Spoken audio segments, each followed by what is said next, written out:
For me, this is my second immigration. Just like for my husband Benny.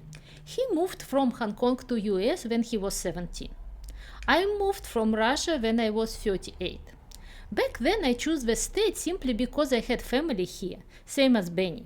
This time we're doing it very consciously. We are choosing based on clear criteria, and it's really nice that our priorities match almost one-to-one. We end up with 8 points that we use to choose a country. First, the climate.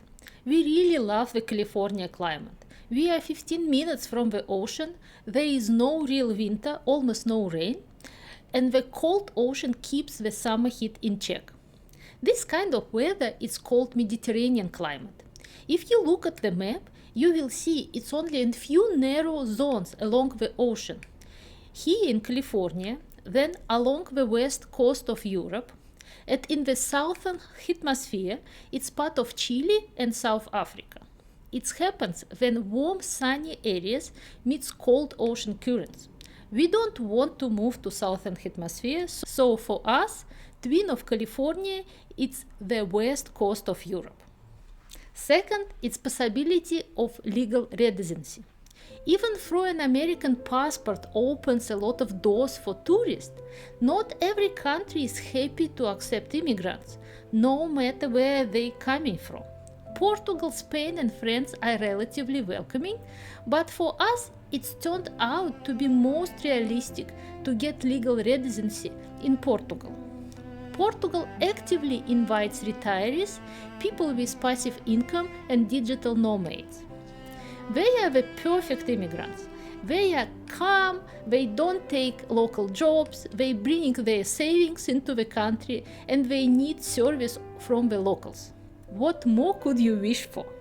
For the D7 visa, at the time we submit our documents, the requirement was about 1,350 euros for stable monthly income for a couple to qualify for a residence permit. That can be pension income, royalties, rental income from the property, or dividends. In other words, we fit in the requirements.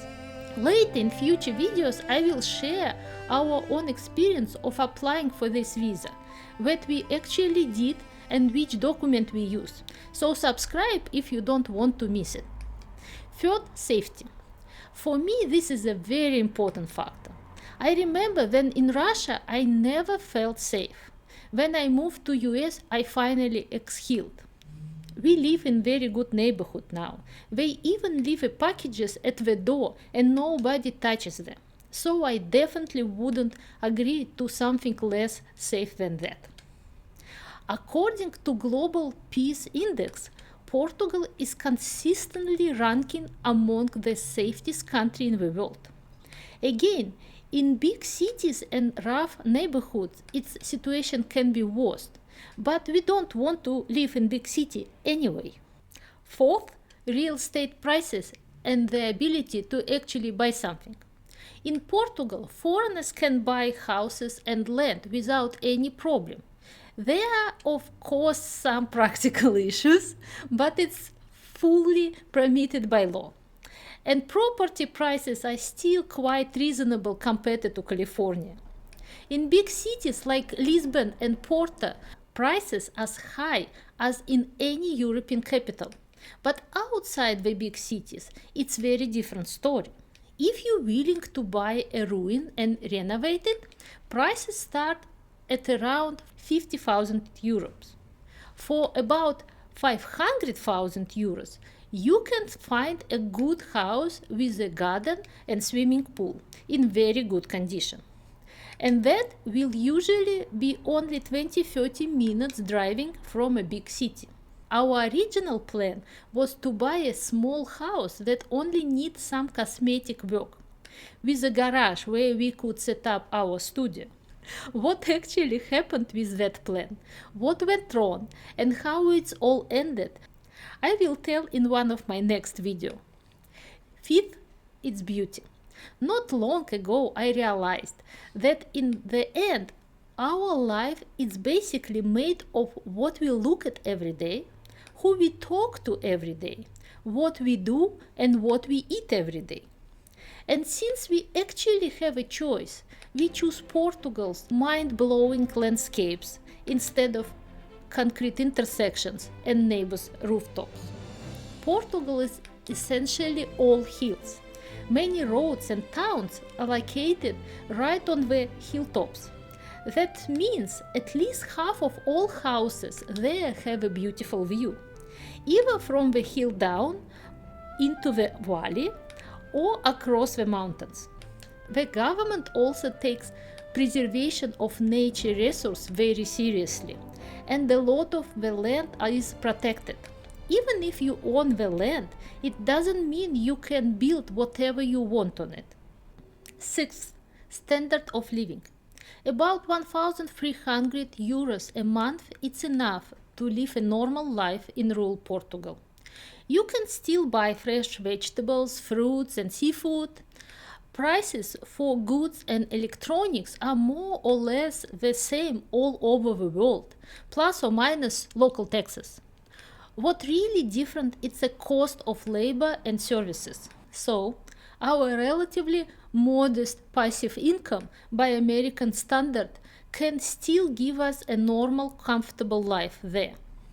At the same time, health insurance is much cheaper. If you don't work for a large corporation that covers your insurance, in California it's about $500 to $700 a month.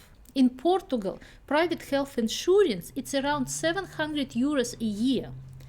I still need to verify this in practice, but those are numbers I am seeing right now.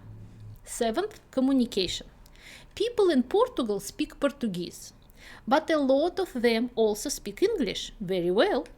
And not only in big cities. We can get by with English, but if we want to communicate freely and deeply, we obviously need to learn Portuguese. This is probably the biggest challenge for me personally, because I don't just lack a talent for languages. I seem to have opposite. It's a separate story how I learned English and how I plan to learn Portuguese, and I will share my approach with you later. In general, the Portuguese are very friendly and try to help, at least the ones we met so far. They really appreciate if we try to say at least a few words in Portuguese. There are also many immigrants from different countries who are open to communication. So I don't think we will have any problems finding new friends. Eighth, the ability to what we actually want to do.